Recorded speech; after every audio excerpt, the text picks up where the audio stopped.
Recibimos al doctor Miguel Ángel Domínguez de México, egresado con honores de Ginecología y Obstetricia en el Instituto Nacional de Perinatología de México.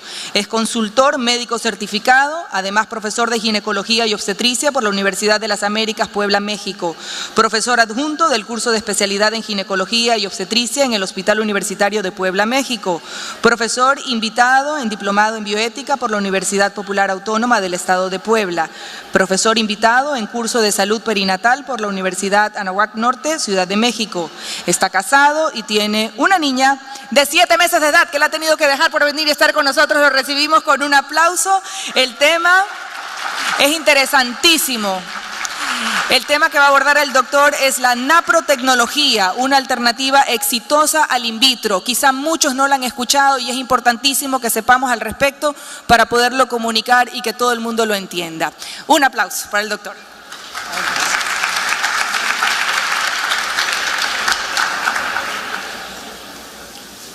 Bueno, quisiera empezar agradeciendo obviamente al comité organizador, ¿no?, por haberme invitado. Es un mérito que según yo todavía no debía de alcanzar, ¿no? Evidentemente hace apenas un año o dos estaba yo ahí como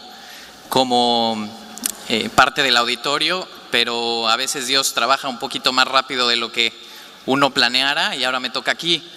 Más que la experiencia de vida dirigiendo grandes obras apostólicas, les vengo a comunicar algo que aprendí. Entonces vengo como un transmisor de un conocimiento adquirido recientemente, pero que me ha definido como ginecólogo obstetra, como católico y como esposo y también como padre. Quisiera yo compartir esto con ustedes.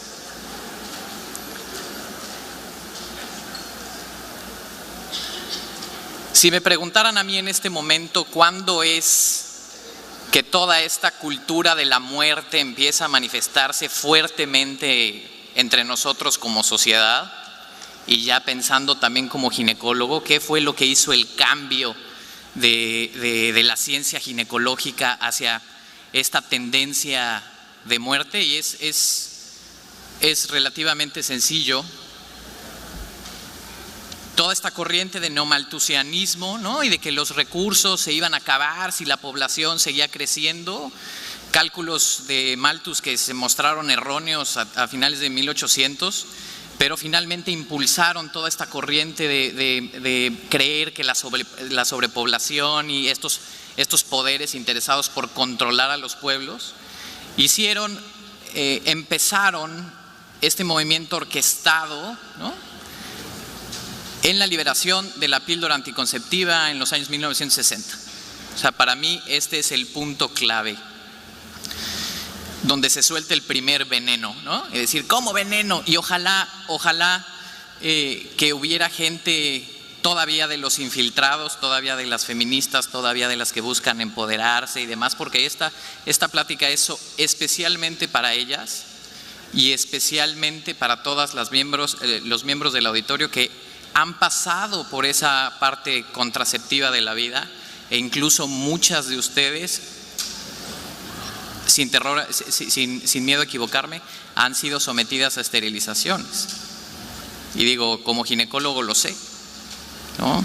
Como joven lo sé, como residente de ginecología obstetricia lo supe, lo vi, ¿no? Pero antes que nada vamos a entender cómo este engaño se ha establecido desde 1960.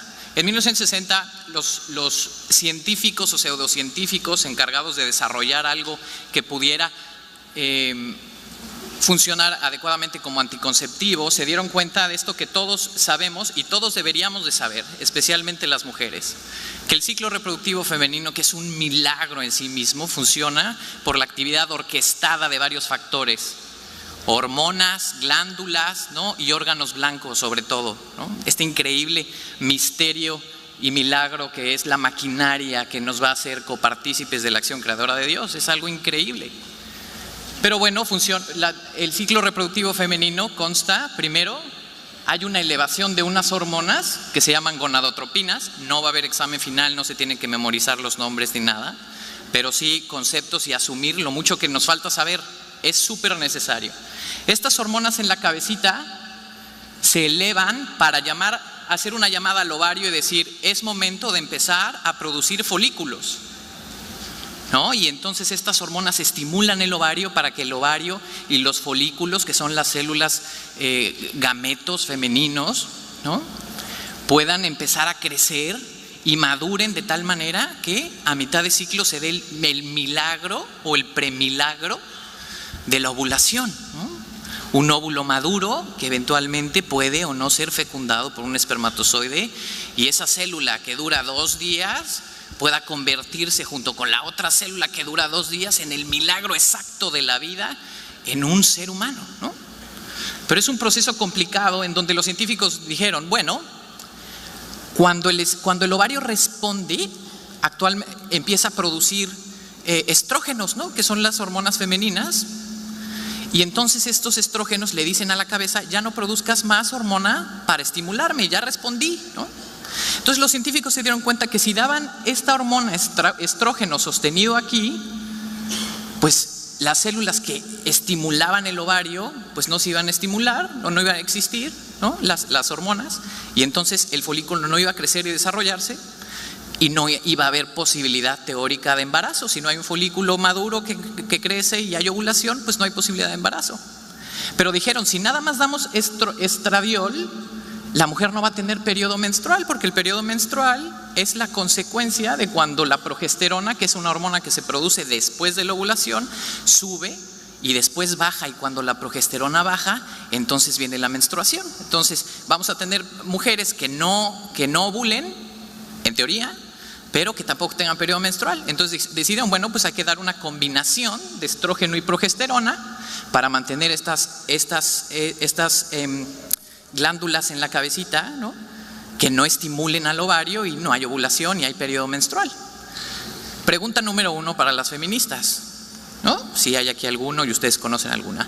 ¿Por qué los anticonceptivos no están hechos de estradiol y progesterona? ¿Por qué etinilestradiol y muy poquitos con progesterona, la mayoría con algo que se denominan progestinas?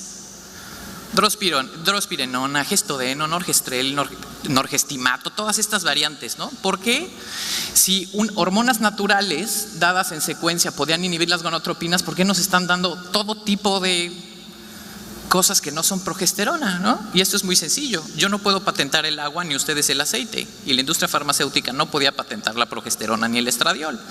Gran cantidad de dinero que le da a la industria farmacéutica a un medicamento en particular es por sus años de patente, ¿no?, o por la fama que le deja a sus años de patente. Entonces hicieron modificaciones estructurales a todas estas hormonas, que no son hormonas, son artimonas, ¿no?, hormonas artificiales, que evidentemente tienen efectos adversos, y por eso los anticonceptivos tienen efectos adversos, porque no son la sustancia ni dada en la cantidad adecuada, ni la sustancia que ustedes producen. Ustedes como mujeres no producen ninguna de esas sustancias. La progesterona natural no es lo mismo que el acetato de medroxiprogesterona, el levonorgestrel, todo eso, ¿no? Si alguien me puede explicar del otro bando o puede encontrar la verdad a través de esto, bienvenido. No la va a encontrar, es con fines de dinero. Y entonces empezó la vorágine de acontecimientos de la cultura de la muerte, y si podemos encontrar un punto inicial, pues es este. A partir de 1960, y cualquier instituto prestigiado de estudios poblacionales se puede dar cuenta que todo empezó a partir de 1960. El aumento de las enfermedades de transmisión sexual, embarazos no planeados, aborto, divorcio, cáncer de mama, cáncer cervicouterino. ¿Por qué el cáncer cervicouterino? Bueno, porque depende en el 98% de los casos de una infección de transmisión sexual, que es la infección por virus de papiloma humano. Y entonces, aunque no tiene efecto el preservativo o las hormonas como tal, pues exponen a una conducta de riesgo que hace que esto sea mucho más prevalente. Muertes prematuras de niñas que mueren por trombosis, infartos agudos al miocardio, que obviamente son usuarias de este tipo de métodos en pequeña proporción, ¿no?, pero existen. E infertilidad, y por si fuera poco, es el primer medicamento que sale al mercado con los únicos fines de suprimir una función normal. Ningún otro medicamento en el mercado surge o tiene la finalidad de suprimir algo que es normal. Entonces, más que la revolución femenina, es la conquista y la opresión femenina. ¿Revolución de qué? ¿La revolución dio algún cambio bueno? Por supuesto que no. Por supuesto que no. ¿Y la tasa de divorcios? Siempre que llega una paciente a mi consultorio a pedir anticoncepción, en lugar de la broma que se dice entre ginecólogos de han decidido cerrar la fábrica para convertirlo en parque de diversión, se dice, ¿y qué has decidido dejar de ser la fuente de la vida por volverte objeto sexual? ¿Por qué? ¿No? Y todas aquellas madres ahorita experimentadas que están ahí en la audiencia, si en algún momento sufrieron la victimización de la esterilización después de tener un número regular y aceptado socialmente de hijos, podrán darse cuenta de cómo cambió su matrimonio. Porque nosotros hombres somos muy sencillos, pero también somos muy animales, desgraciadamente. Y entonces, cuando se pierde esa dignidad intrínseca de la reproducción, lo más probable es que se vuelvan inmediatamente objetos de placer. Y científicamente está comprobado.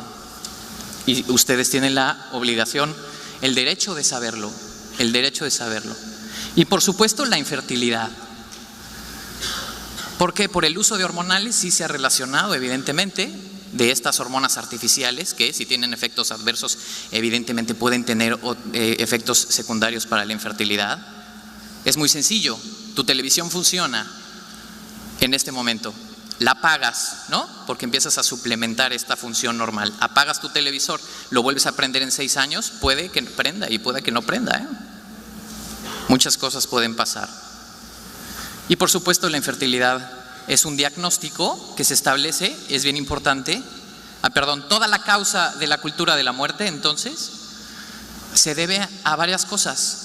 Una ignorancia multidireccional por parte de las mujeres, en donde ha colaborado mucho la industria farmacéutica, los médicos ginecólogos, que también hemos sido victimizados y nuestra formación va en base a muchas mentiras y muchos sofismas encaminada a que el joven que entra a la Facultad de Medicina Católico y estudie la residencia en ginecología obstetricia eventualmente vaya cambiando de manera de pensar, orquestadas por Planned Parenthood, por el Colegio Americano de Ginecología Obstetricia, por la Sociedad Europea de Endocrinología, de Embriología, etcétera, etcétera. Y 12,000 millones de dólares, que es la industria farmacéutica actual, es un mercado de 12,000 millones de dólares, es decir, aproximadamente a la industria farmacéutica, no de toda la industria farmacéutica, de drogas de reproducción y fertilidad, le llegan $2 anuales por cada habitante de este planeta. Evidentemente eso es mucha plata para modificar, hacer cambios en las definiciones, hacer boicot a nivel político, omitir información importante, ¿no? Hemos sido engañados. ¿Por qué? Porque somos ignorantes y porque hay mucha plata de por medio. En concreto de la infertilidad, bueno, la infertilidad es un diagnóstico que se establece después de la imposibilidad para lograr embarazo en 12 meses de relaciones sexuales sin anticoncepción. Y una de las razones por las cuales la prevalencia de infertilidad ha aumentado no nada más es el uso de hormonales por las causas y el daño intrínseco que pueden hacer los hormonales de estas hormonas artificiales, sino también que el diagnóstico depende de que no se esté usando anticoncepción. Entonces una paciente que tiene infertilidad pero que usa anticonceptivos retrasa el diagnóstico de infertilidad automáticamente, y cuando deja, bueno, pues entonces todavía pasa un año, pero adivinen qué, la paciente ya tiene 38 años, 39, 35 y entonces el pronóstico disminuye. La prevalencia es algo espantosamente grande, la prevalencia de infertilidad. Es 1 de cada 6 parejas.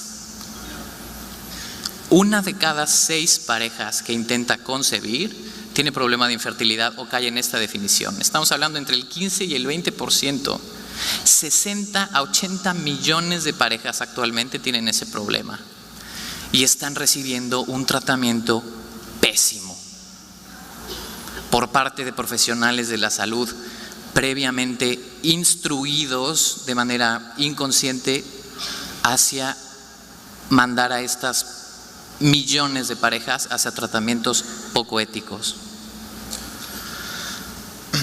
el tratamiento actual, y esto cambió radicalmente a partir de 1978, que el doctor Edwards en el Reino Unido empieza con la reproducción asistida. Obviamente la infertilidad no es una enfermedad, sino es un síntoma, una manifestación de una cosa subyacente, enfermedad, muchas veces crónica. ¿De acuerdo? La infertilidad no es una enfermedad en sí, sino la manifestación de un desequilibrio en todo el mecanismo, tanto del hombre como de la mujer, que permite ese don increíble de la vida. Y puede haber alteraciones hormonales, alteraciones anatómicas, es decir, del cuerpo del útero, de los ovarios, alteraciones en el moco cervical, muchísimas cosas, ¿no? Pero esto cambió, el estudio de los factores causales cambió radicalmente a partir de 1978, donde alguien encuentra un tratamiento sustitutivo. Es decir, olvídate de detectar las causas de la infertilidad, sino sustitúyelas con los tratamientos de reproducción asistida. Entonces es así como los anticonceptivos, curiosamente resulta que es el único tratamiento que puede ofrecerse a una paciente sin previo diagnóstico, y llegamos al extremo de que el 40% de nuestras parejas con infertilidad llegan al servicio de reproducción asistida con el diagnóstico de causa desconocida de infertilidad. Por supuesto que eso hace que el éxito del tratamiento sea muy bajo y tenga un costo altísimo. Pero ustedes creen que si había una maquinaria bien estructurada, con millones y millones de dólares, para favorecer la anticoncepción y la esterilización del planeta con fines neomalthusianos, los mismos poderes iban a estar interesados en resolver el problema del 60-80 millones de parejas infértiles? ¿Tiene sentido? Claro que no. Y en 1978, cuando el doctor Edwards saca la reproducción asistida, pareciera que alguien, o muchos alguienes, dijeran, ya está, abandera eso como la cura de la infertilidad. ¿Por qué? Porque es un tratamiento de altísimo costo y baja efectividad. Y entonces, si lo abanderas como tratamiento de la fertilidad, pues automáticamente resolvemos el problema de estar lidiando con 60-80 millones de parejas. Pocos hijos, altísimo costo, ¿no? Y todas las consecuencias morales que ahí vienen de ahí, porque se pierde la identificación de factores causales. El tratamiento de factores identificados cada vez es menor. Inmediatamente después de un protocolo mal hecho, mal estudiado, mal aprendido, la referencia a reproducción asistida. Ciclos de reproducción asistida en Estados Unidos. Ciclos reportados en el 2010, 147.260 ciclos, cada uno con un promedio de 2 a 3 embriones por ciclo. Recién nacidos vivos, resultante de esta política de producción humana, 47.000. 47.000 recién nacidos vivos. ¿Por cuántos embriones? Multipliquen esto por lo menos por 2.5. Ahora, recién nacido vivo no quiere decir recién nacido vivo en casa. ¿Por qué? ¿Cómo es posible? Porque eso no se publica. ¿Y cuál es el problema? Bueno, el recién nacido vivo en casa, la reproducción asistida se asocia muchísimo a prematurez. ¿Por qué? Porque muchos embarazos son múltiples, hasta el 30% de los embarazos pueden ser de gemelares o más. Entonces, recién nacido vivo a las 28 semanas cuenta como éxito, pero de aquí a que ese recién nacido vivo de 28 semanas llegue a la casa, menos. ¿De acuerdo? Los ciclos de efectividad se reportan en embarazo clínico. Es decir, una paciente tiene prueba positiva de embarazo después de un ciclo de reproducción asistida y es éxito. Y se refiere a su ginecólogo obstetra tradicional. Cuando desconocemos la tasa de recién nacidos vivos por procedimiento. Las tasas de éxito, según la Red Latinoamericana de Reproducción Asistida, no superan el 30% por ciclo. Cada ciclo transfiriendo entre 2 y 3 embriones. Es decir, cuando escucho que Ecuador no tiene aborto, digo, ¿cómo no? Y hoy en la mañana me di a la tarea de buscar sitios de reproducción asistida en Guayaquil, Ecuador, y tienen uno en la clínica Kennedy, ¿no? Y hay otro en Quito, y hay varios, ¿no? En donde se hacen abortos todos los días. Todos los días. Nota a las iniciativas legales. ¿Cuál es la legislación actual sobre la reproducción asistida en Ecuador? ¿Quién regula estos centros? ¿Quién está supervisando lo que hacen con los embriones? ¿Cuántos transfieren por ciclo? ¿Qué hacen con los restantes? Todavía en la página dice, remuneración por hacer un favor de donar tus gametos, ¿no? O sea, donación de óvulos, hacer el bien a una pareja y recibir compensación económica. Traducción, déjate compro tus gametos para enriquecerme. En este proceso voy a fecundar y voy a hacer embriones con tus óvulos. Muchos se van a perder y están recibiendo dinero. ¿Quién regula eso? Eso es comercio de gametos. ¿De acuerdo? Ojo. Número estimado de embriones congelados, nadie sabe. Una de las condiciones que se pusieron en España para legalizar la reproducción asistida era tener un registro preciso de los embriones. Hasta la fecha no se tiene. Son millones, decenas de millones de embriones congelados en el mundo. Ahí están los seres humanos congelados. Y curiosamente, en los países desarrollados la estrategia funcionó diferente. Anticoncepción, legalización del aborto, reproducción asistida. Pero en los países latinoamericanos, en donde por cultura hubo un rechazo automático del aborto, la estrategia es diferente. Anticoncepción, reproducción asistida y después aborto. Porque ¿quiénes están haciendo los abortos? Los ginecólogos. ¿Cuál es el proceso de formación de un ginecólogo en un país donde hay reproducción asistida? Rotar por el servicio de reproducción asistida, en donde hay que, evidentemente, una desensibilización hacia el embrión. Y es la subespecialidad mejor remunerada de ginecología y obstetricia. ¿No le suena como a un plan macabro? ¿No? En donde puede haber inteligencia humana o no, no lo sé. La industria farmacéutica está ahí, por supuesto, pero todo está funcionando de manera torcida. Abran los ojos, por favor. Este es el problema real. 80, 60 millones de parejas que experimentan una necesidad antropológica del deseo de ser padres con tratamientos espantosamente mal hechos, científicamente no válidos,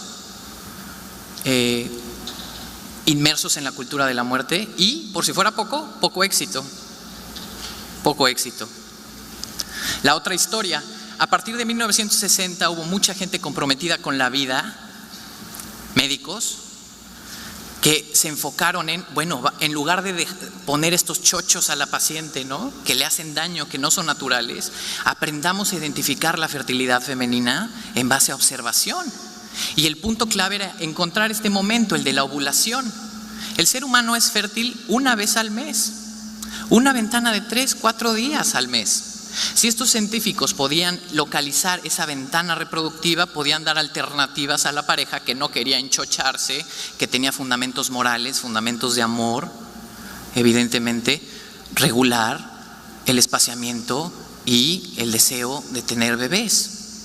Y entonces esta gente lo hizo y vino la búsqueda del biomarcador, y todos los métodos de planificación familiar natural se basan en algún biomarcador en específico. La temperatura basal, la determinación de LH, el moco cervical y demás, ¿no? Y vieron bastante precisos. Esta es una gráfica completa, pero lo que quiero decir es que estos, independientemente del biomarcador que usaban, tenían una correlación fuerte con la ovulación. ¿De acuerdo? Entonces así surgieron los métodos de planificación familiar natural.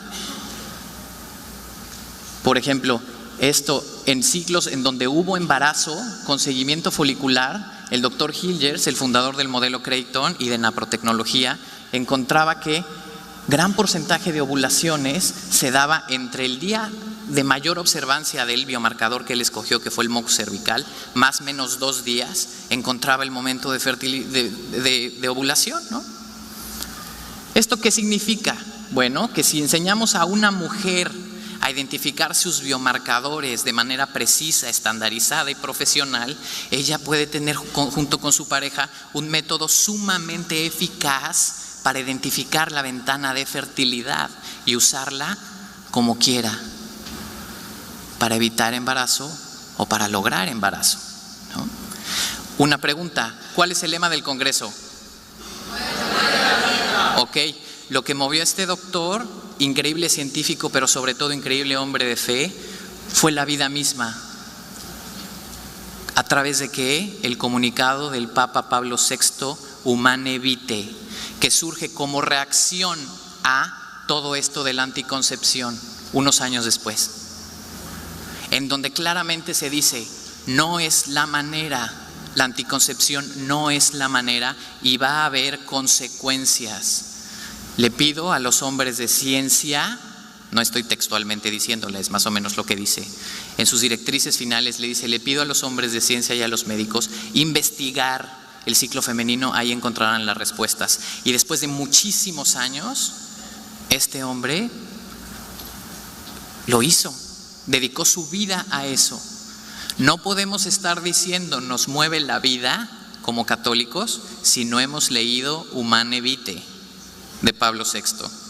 Se la quedan de tarea, se la quedan de tarea. Surge Fertility Care, ¿no? Apreciación de la fertilidad. El término Natural Family Planning, planificación familiar, había sido atacado por los medios, entonces se decide usar Fertility Care, apreciación de la fertilidad. Yo aprecio la fertilidad, por ende me conozco a mí misma, me conozco como pareja y puedo usar, identificar ese punto de ventana de fertilidad para lograr o espaciar a los hijos. Y esta imagen en algún momento tendría que ser el premio Nobel si viviéramos en un mundo justo, pero al contrario, el premio Nobel se le dio al doctor Edwards de reproducción asistida hace unos años. ¿Qué es lo que vemos aquí? Una gráfica de una mujer que está graficando el sistema, valga la redundancia, en donde ella puede identificar los días de fertilidad, identificar con precisión el día P, que es el que correlaciona con la ovulación, ¿no? Y cómo correlaciona esto con sus niveles hormonales. Y vean la similitud. Las negras son estrógenos, son las hormonas que produce el ovario, que tienen que elevarse en cierta concentración, y la progesterona, la hormona que se produce después de la ovulación. Y vean la correlación con la gráfica. Automáticamente la mujer identifica el día P y sabe que está en su fase postovulatoria. No ha llegado a la fase P, sabe que está en la fase preovulatoria. Empieza la elevación del moco en diferente calidad y sabe que los estrógenos se están elevando. ¿Cuántas de ustedes mujeres me puede decir más o menos cuánto dura o duró su fase pospico promedio, postovulatoria promedio?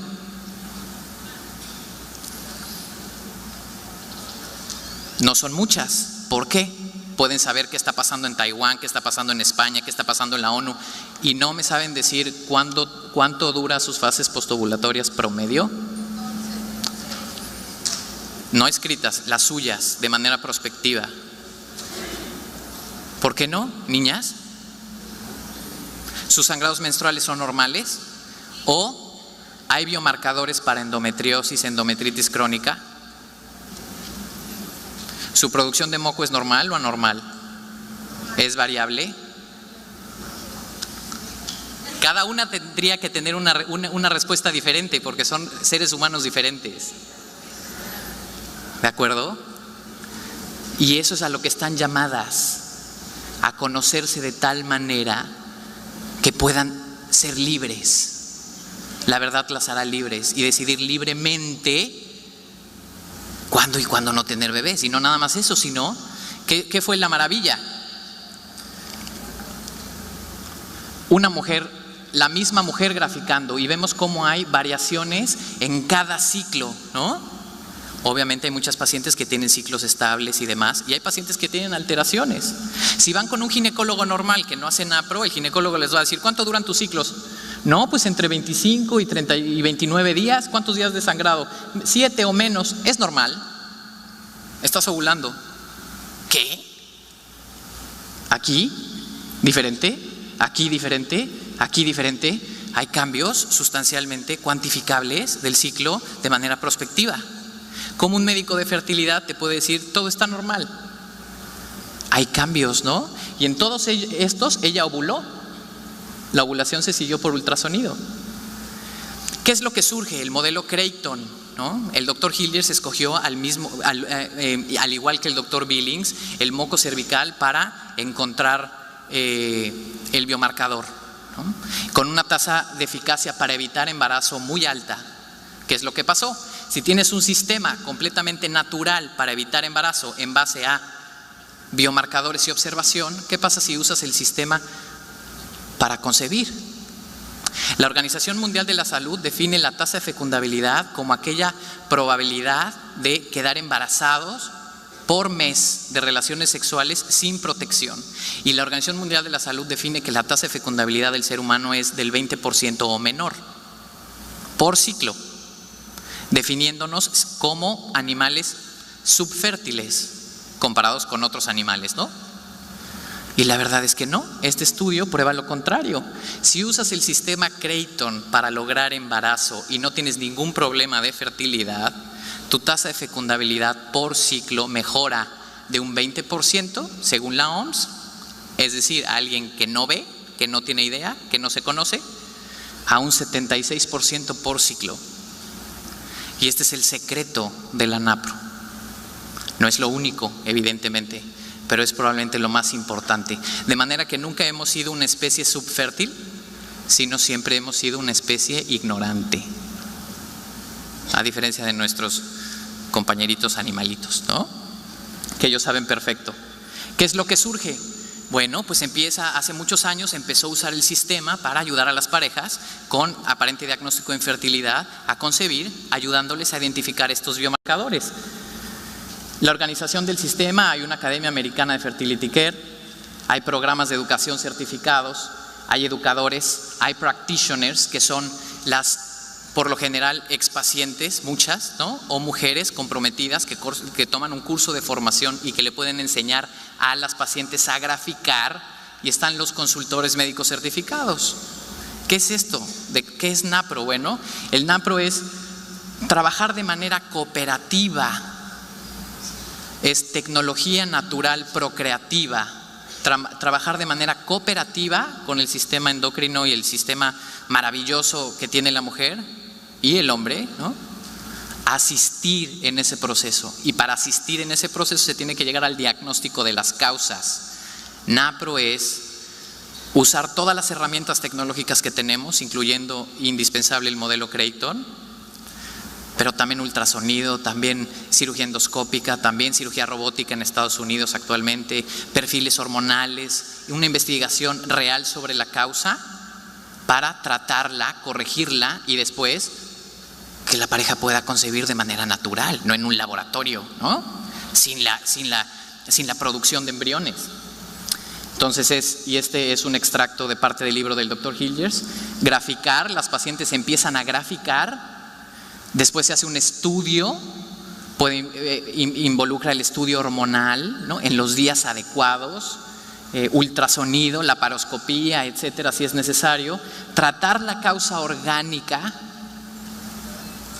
y después, una vez que se corrige el problema, se hace una intervención quirúrgica, se corrige el problema, se tiene y se identifican otros factores, la mayoría de las causas son multifactoriales.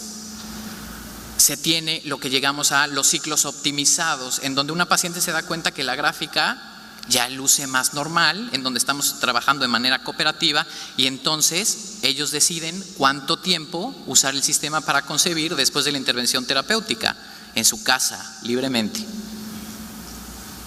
¿Cuál es el éxito de NAPRO? ¿No? Perdón. ¿Qué es lo que la gráfica nos da a nosotros como ginecólogos? Muchísimas cosas que el ginecólogo tradicional no puede encontrar y los biólogos de la reproducción no están buscando. Ciclo de producción de moco, duración y estabilidad de la fase postovulatoria. Hay muchísimas pacientes con estas alteraciones. Duración de la fase preovulatoria y sus características, la longitud total del ciclo, características del sangrado. Y después de muchos años de estudio se ha podido, por parte del Dr. Hilgers y colaboradores, se han podido establecer diagnósticos presuntivos únicamente con ver las gráficas y empezar a trabajar de manera conjunta. Son gráficas de pacientes con infertilidad, que si llegan al ginecólogo, oye, ¿tienes tu periodo cada mes? Sí, estás ovulando. ¿Cuánto duran tus periodos? Pues de 28 a tal, ¿no? Exceptuando este. Son normales. Y vemos que hay diferencias cuantitativas en los ciclos de cada mujer. Aquí hay baja producción de moco, aquí ni siquiera hay producción de moco, no sabemos identificar la fase preovulatoria, postovulatoria, aquí no puede haber embarazo si no hay moco cervical. Aquí hay una fase postovulatoria corta, que es asociada a deficiencia de progesterona. La paciente necesita un empujoncito a la ovulación o mantenimiento de progesterona en la segunda mitad de ciclo. Perdón si estoy hablando en francés, pero espero nada más dejar las pautas un poquito más claras, ¿no? Por ejemplo, gráficas normales, en donde se tiene que hacer un estudio un poquito más profuso. Una vez que se llega al diagnóstico, empezamos a tratar. No existe el 40% de diagnóstico incierto,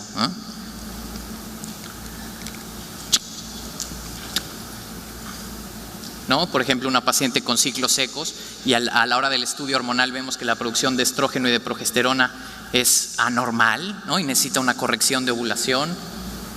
Paciente con ciclo de moco limitado, en donde también el perfil ovulatorio es normal, y si se le hace un ultrasonido de ciclo no estimulado, podemos ver que la ovulación no es normal, que se convierte en un folículo que no llega a la madurez, que está rompiendo inadecuadamente, que no rompe y se vuelve un cuerpo luteinizado no roto. Es decir, todo mundo estaría haciendo NAPRO de no haber sido por los anticonceptivos hormonales. Todo mundo, de no haber sido también por la reproducción asistida, todos los ginecólogos estarían haciendo NAPRO. Esta es la evolución natural de qué hubiera pasado si la reproducción asistida no hubiera servido, no hubiera existido. ¿Qué hubiera pasado si los hormonales no se hubieran dado? Es la evolución natural. Toda la medicina actual de punta de lanza se basa en identificar biomarcadores predictivos. La toma de glucosa para saber si estás bien o tienes intolerancia a los carbohidratos, la toma de enzimas cardíacas para saber si tu corazón trabaja bien. Esto nada más es como la exploración mamaria. Cada mujer se conoce de tal manera que conoce su ciclo. Factor masculino. Pacientes que hubieran sido referidas a reproducción asistida inmediatamente por el factor masculino, con células espermatozoides sumamente deficientes, todas logrando embarazo, ¿no? En este caso, a lo que me refiero, ¿todas las pacientes con factor masculino van a lograr embarazo con NAPRO? No, pero sí una buena proporción. Es decir, NAPRO salva vidas por cada embarazo que logra, porque son pacientes que no llegan a reproducción asistida, y sabemos que nadie debería ser referido a reproducción asistida. La tasa de éxito de NAPRO, ¿no? 12 ciclos de tratamiento, que no son ciclos de consultorio, es una vez que se llega al diagnóstico, se le dice a la paciente y al esposo: ustedes van a tomar este medicamento estos días, tal, van a usar el sistema graficando, utilizando la ventana de fertilidad, si fue necesario cirugía, después de cirugía y demás, y esta es la tasa de éxito del 50%, ¿no? Que va creciendo, y conforme hagamos más médicos que hagan NAPRO, pues evidentemente habrá más investigación de la buena, ¿no?, para mejorar el pronóstico de todas estas pacientes. Esta es la tasa de éxito de NAPRO reportada por factor. ¿Cuál es la tasa de éxito de NAPRO? Bueno, tenemos que saber cuál es el diagnóstico. ¿Cuál es el pronóstico? Depende del diagnóstico. Me duele la cabeza, ¿cuál es mi pronóstico? No sé, necesito saber por qué te duele la cabeza. Me duele el pecho, ¿cuál es mi pronóstico? No sé, necesito saber por qué te duele el pecho. He tenido infertilidad, ¿cuál es mi pronóstico con NAPRO? Tenemos que investigar, y dependiendo qué es lo que tienes, tenemos diferentes factores pronósticos. Cuestión de ovulación altísima, cuestión de ovario poliquístico, de endometriosis, incluso si tienen las trompas tapadas, superior a la reproducción asistida, porque la reproducción asistida no es un tratamiento médico, es un tratamiento sustitutivo, como decir, todas las pacientes con falla del corazón tendrían que someterse a una bomba extracorpórea. Claro que no. Ese es el problema. Pero el espectro de aplicación NAPRO es preconcepción. Todas las mujeres deberían estar graficando desde que empiezan sus ciclos menstruales, de manera prospectiva. Dice el doctor Hilgers con mucha razón: la infertilidad es un problema que se presenta antes de querer tener hijos. La pérdida gestacional recurrente es un problema que se presenta antes de querer tener hijos, no después, no el prueba y error. Periconcepción, para lograr embarazo o evitar embarazo y ser libres como pareja, y posconcepción. Actualmente hay protocolos donde las mujeres embarazadas siguen graficando, y nosotros podemos identificar antes infecciones vaginales, probablemente ruptura prematura de membranas, etcétera, ¿no?, y mejorar el pronóstico perinatal. Hay publicaciones, ¿no? Esto no es homeopatía, es ciencia médica. obviamente ha tenido muchísima oposición por ¿quién? La industria farmacéutica y la industria de reproducción asistida. 12,000 millones de dólares en contra. No es fácil. No es fácil. El doctor Hilgers se hizo a la tarea de los trabajos que no le publicaban estas revistas, sintetizarlos, todo su trabajo en un libro de 1,200 páginas que todos los médicos deberíamos estar leyendo, todos los médicos de este congreso o estudiantes de medicina. Y obviamente este proceso, ayer decía el doctor Koch, si no es replicable no es ciencia. La NAPRO ha replicado modelos de éxito en otros lugares, otros países. Uno de estos casos es Irlanda, el doctor Boyle, con más de 800 bebés, ayudó a más de 800 parejas a tener más de 800 bebés en Irlanda, siendo médico general, no ginecólogo. La doctora Tam en Canadá, y actualmente el doctor Joseph Stanford está haciendo el protocolo de cuáles los resultados de NAPRO, un estudio multicéntrico que va a tardar unos años en publicarse para mostrar lo que se hace, que es medicina reproductiva restaurativa, tecnología natural procreativa, identificar las causas para resolver el problema. Los casos en México, la experiencia es corta, nos vamos a ir un poquito rápido. Llevamos menos de un año haciendo NAPRO en México y tenemos ya estos resultados, gracias a Dios. Paciente femenino de 31 años, antecedente de un bebé logrado por reproducción asistida. Ese bebé costó más de 2 ciclos, es decir, probablemente más de 6 embriones. Logran el embarazo, llevan a término una niña preciosa. Después de 3 años dicen vamos por el siguiente. Se somete a ciclos de reproducción asistida fallidos, otros 2. Le pierden embriones en el proceso, cae en una crisis importante y va a NAPRO, se acerca a NAPRO, se le enseña a graficar, se embaraza al segundo ciclo de graficar con suplementación de progesterona postovulatoria. La nena acaba de cumplir 7 meses.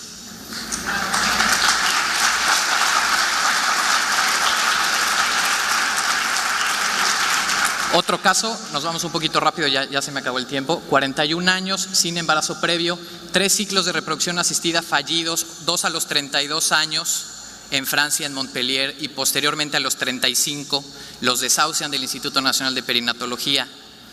Adoptan una nena hermosa a los 38 años, a los 41 se enteran de NAPRO, por curiosidad van, empiezan tratamiento, logra embarazo con suplementación de progesterona postovulatoria. Es decir, muchas pacientes con infertilidad ni siquiera están teniendo infertilidad, sino pérdida gestacional recurrente. Porque si estoy diciendo postovulatoria, probablemente hubo ovulación y fecundación y lo que se está teniendo es pérdida. Femenino de 29 años, infertilidad primaria de 2 años, factor masculino, ya habían programado al esposo para una cirugía testicular y ella ya le habían puesto a bajar de peso, y es que si no bajas de peso no se va a poder y tal. Fertility Focused Intercourse, usando el sistema, 3 ciclos, logra embarazo. Femenino de 35 años, nunca embarazada, infertilidad primaria de 4 años, factor masculino, referida a reproducción asistida. ¿Qué se le hace con NAPRO? Empieza a graficar, detectamos alteraciones, se le hace cirugía, se le quitan adherencias, se trata endometritis crónica, suplementación de progesterona postovulatoria, se corrige un problema de hipotiroidismo crónico, subclínico, y logra embarazo. Es decir, no es magia, pero es una ciencia que tiene el enfoque de restaurar. ¿Todos los casos van a ser de éxito? Claro que no, pero todos los que sean de éxito van a disminuir la afluencia de pacientes a la reproducción asistida, que son fábricas de abortos, ¿no? Y el caso más representativo para un servidor, ella fue la segunda paciente que se embarazó con NAPRO, paciente de 30 años, infertilidad primaria de 1 año y medio, endometriosis severa, le quitamos un endometrioma de 12 centímetros, y todos los ginecólogos alrededor de esta pareja del Instituto Nacional de Perinatología dijeron que no se hicieran guaje, que era reproducción asistida fallido. Lo refieren a reproducción asistida, pero por cuestiones morales deciden intentar NAPRO. Después del tratamiento quirúrgico se empieza a graficar y se logra embarazo, y es un caso sumamente representativo para mí porque se trata de mi esposa y mi hija.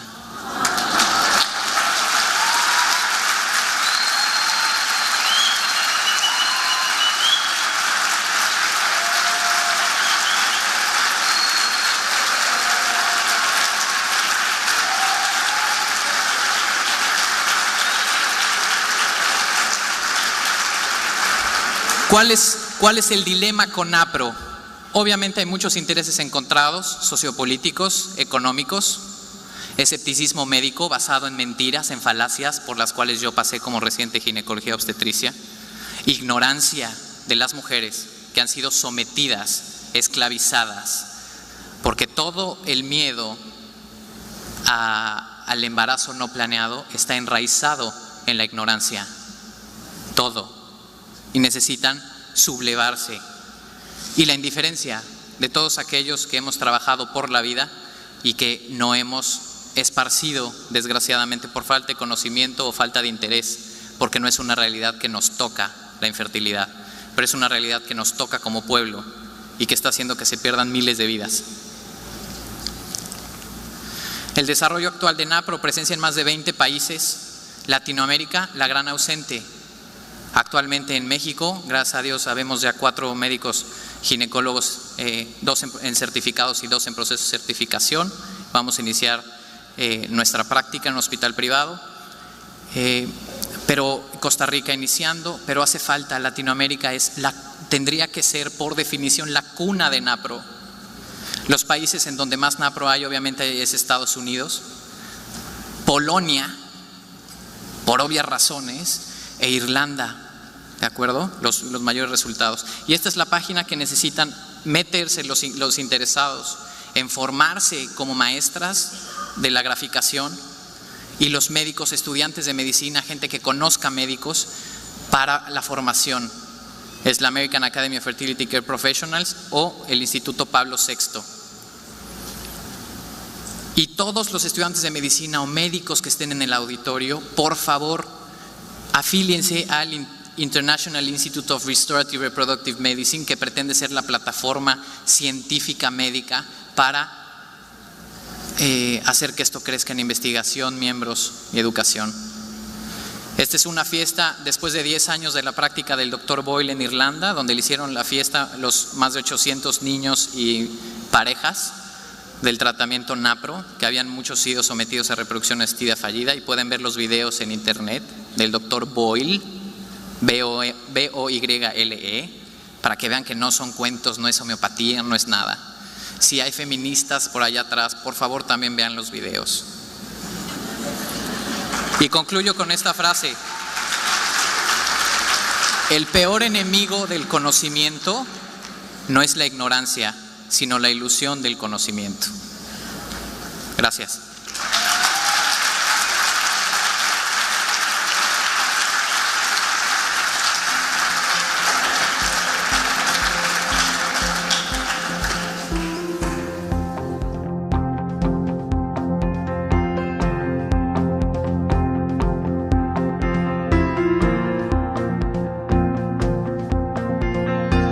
Nos mueve la vida.